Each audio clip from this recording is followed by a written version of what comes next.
हिंदुस्तान के हर कोने में इस वक्त गणेशोत्सव की धूम है। पूरे देश में 9 सितंबर तक बप्पा के जयकारे गूंजने वाले हैं। सभी लोग भक्ति में लीन नजर आ रहे हैं। गणेश के पधारने के बाद लोगों में गजब का उत्साह देखने को मिल रहा है। हर जगह अलग अलग तरीके से बप्पा की पूजा जो है वो की जा रही है। तस्वीरें इस वक्त हम आपको टीवी स्क्रीन पर दिखा रहे हैं। अलग अलग राज्यों की ये तस्वीर देखिए किस तरीके से अलग अलग राज्यों में लोग जो है गणेशोत्सव मना रहे हैं। असम के डिब्रूगढ़ से लेकर भुवनेश्वर तक सब गणेशा के दरबार में पहुंच रहे हैं। हर तरफ श्रद्धालुओं का सैलाब उमड़ रहा है। 10 दिन तक चलने वाले गणेशोत्सव की धूम कुछ ऐसी कि मुंबई में इस बार लालबाग का राजा की धूम देखने को मिली है, क्योंकि पूरे 2 साल के कोरोना काल के बाद लोगों को इजाजत दी गई है कि वो धूमधाम से गणपति बप्पा का स्वागत कर उनका आगमन अपने घर कर सकें। और तस्वीरें मुंबई से लेकर दिल्ली, सूरत, भुवनेश्वर, डिब्रूगढ़ और रायपुर की आपके सामने। वहीं मुंबई के लाल बाग का राजा की नई तस्वीरें सामने आई हैं। गणेशोत्सव के मौके पर मंदिर में लोगों का पहुंचना लगातार जारी है। मुंबई में सबसे विशालकाय प्रतिमा जो गणेश जी की होती है और सबसे ज्यादा जहां मन्नत मांगी जाती है, लाल बाग का राजा। और आप देखिए कि लालबाग के राजा के नाम से मशहूर किस तरह से गणपति बप्पा यहाँ विराजमान है। और पूरे 2 साल बाद जो रौनक लौटी है, इसे देखने के लिए गणेश के जयकारों के बीच मुंबई ही नहीं देश भर के श्रद्धालुओं की भीड़ यहाँ पर उमड़ती है।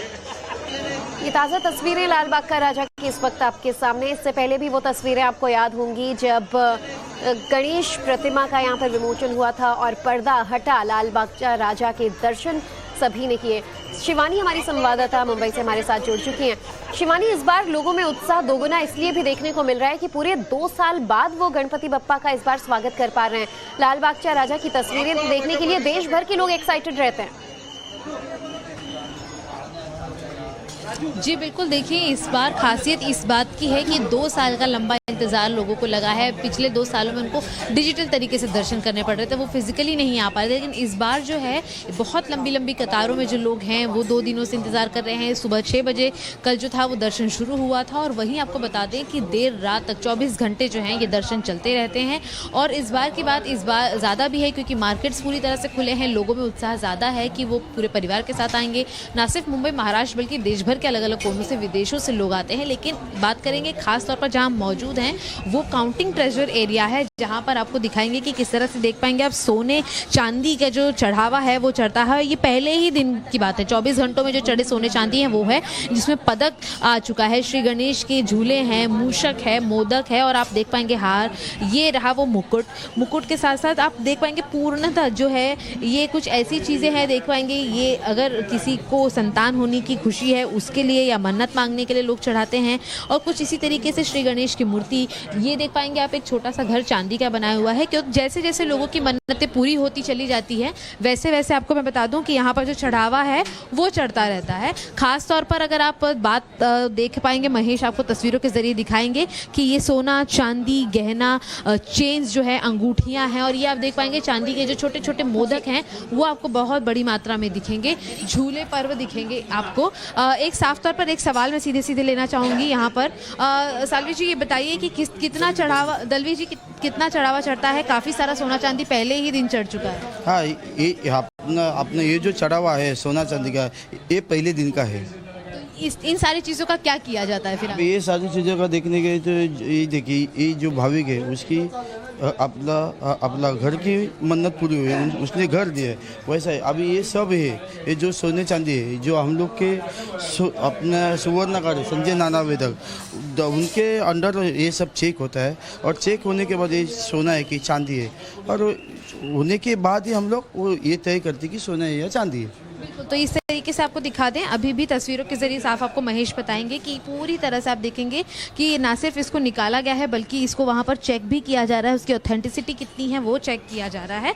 और उसके बाद जो है साफ तौर पर ये प्रक्रिया यहाँ के जितने भी मेंबर्स हैं उन सारे लोगों के समक्ष होती हैं। और आपको बता दें कि आप देख पाएंगे कि इसकी कैलकुलेशन हो रही है बाकायदा, यहाँ पर उसका वजन किया जा रहा है। और कैश की भी बात की जाए तो यहाँ पर 50 से 60 लाख रुपए जो है कैश भी जो है वो प्रतिदिन का का चढ़ावा होता है और कुछ उसी ही बहुत बड़ी मात्रा में भक्तजन जो है वो यहाँ पर पहुँचते हैं। तो साफ तौर पर कहा जा सकता है जिस तरीके से बड़े पैमाने पर कैश और सोना चांदी चढ़े हैं उससे ये सिद्ध हो जाता है कि 2 साल का जो एक छोटा सा गैप लोगों को मिला है, उसके बाद कहीं ना कहीं अब जो फेस्टिवल सीजन शुरू हो रहा है उसमें कहीं ना कहीं लोग जो हैं वो बढ़ चढ़ कर हिस्सा ले रहे हैं। तभी पहले दिन की रंगत इतनी है। और आपको एक और खास बात मैं यहाँ पर बता दूँ कि इसकी सुरक्षा की भी निगरानी अगर की जाए तो यहाँ जो CCTVs हैं यहाँ पूरे कुल मिलाकर 32 कैमरा हैं जो इस पूरी चीज़ की निगरानी करते हैं कि आखिर अंदर कौन आ रहा है कौन जा रहा है, जिससे कि सुरक्षा की निगरानी में जो है सारी काउंटिंग हो सके। और साफ तौर पर आपको बता दें कि यहाँ पर आने के पहले भी हमें काउंटिंग करनी होती है, अपनी एंट्री रजिस्टर करनी होती है, लेकिन उत्साह इस बार दोगुना है और उसी तरीके का जो चढ़ावा है वो भी हमें देखने को मिल रहा है बहुत बड़े पैमाने पर। जो तस्वीरें आप दिखा रही हैं शिवानी, जिस तरह से यहाँ पर तैयारियां की गई हैं वो वाकई भव्य है। लोग इस स्तर पर मन्नत मांगने पहुंचते हैं कि मन्नत पूरी होने पर जो चढ़ावा है वो तस्वीरें भी देखते ही बन रही हैं। सोना चांदी से लेकर नकदी तक यहाँ पर गणेश जी के नाम पर चढ़ाई जा रही है। लाल बागचा के नाम पर यहाँ पर जितनी मन्नतें होती हैं देश भर से लोग उनके दर्शन करने के लिए पहुंचते हैं। शिवानी, हर साल जब लाल बागचा राजा का विमोचन होता है कुछ नई कुछ अच्छी बातें उनके बारे में जो बताई जाती हैं, या तो हर साल जो मूर्ति की ऊंचाई होती है बताया जाता है वो तमाम पंडालों के कंपैरिजन में सबसे ज्यादा होती है, उनके विसर्जन को भी लेकर सबसे ज्यादा विशेष तैयारियां की जाती हैं।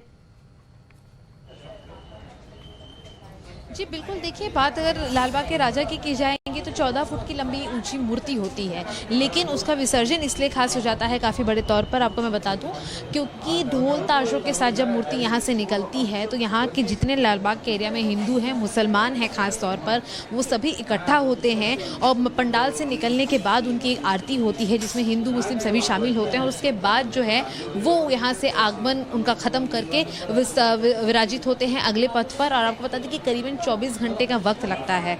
यहाँ पर से एक शाम में निकलते हैं, शाम से निकलते निकलते सीधे अगली जो सुबह होती है उसमें ही चौपाटी के उस करीब पर पहुंच पाते हैं लोग जहाँ पर विसर्जन की प्रक्रिया होती है। इस बार की थीम सबसे ज़्यादा खास थी क्योंकि जो रामलला का मंदिर अयोध्या में है उसी की थीम पर लालबाग के राजा का जो पूरा पंडाल है, जो मंडप है, वो बनाया गया है। जी शिवानी, बहुत बहुत शुक्रिया। आपने तस्वीरें भी दिखाई और बताया कि किस तरीके से लोग उत्साह में हैं और लोगों ने किस तरीके से बढ़ चढ़कर दान भी किया है। 2 साल का छोटा अंतराल रहा जब दर्शन करने खुद नहीं पहुंच पा रहे थे लोग, लेकिन जब पहुंचे तो देखिए लोगों ने भी अपना दिल खोल दिया बप्पा के लिए। बात करेंगे मुंबई की, तो मुंबई में सेलिब्रिटी भी बप्पा को अपने घर लेकर पहुंचे हैं। मुंबई के लाल बाग के राजा के दरबार में अभिनेता कार्तिक आर्यन ने वहां दर्शन किए। तो वहीं सोनू सूद की बात करें और शिल्पा शेट्टी की बात करें तो बड़े सितारों ने अपने घर में गणपति विराजमान किए। महाराष्ट्र में इस बार 2 साल बाद गणेशोत्सव धूमधाम से मनाया जा रहा है। पिछले 2 साल से कोरोना के चलते ये पर्व लोग नहीं मना पाए थे। जय देव जय मंगल मूर्ति श्री मंगल मूर्ति दर्शन मात्रे मन कामना पूर्ति। जय देव जय देव गणपति बप्पा मोरया मंगल मूर्ति मोरया।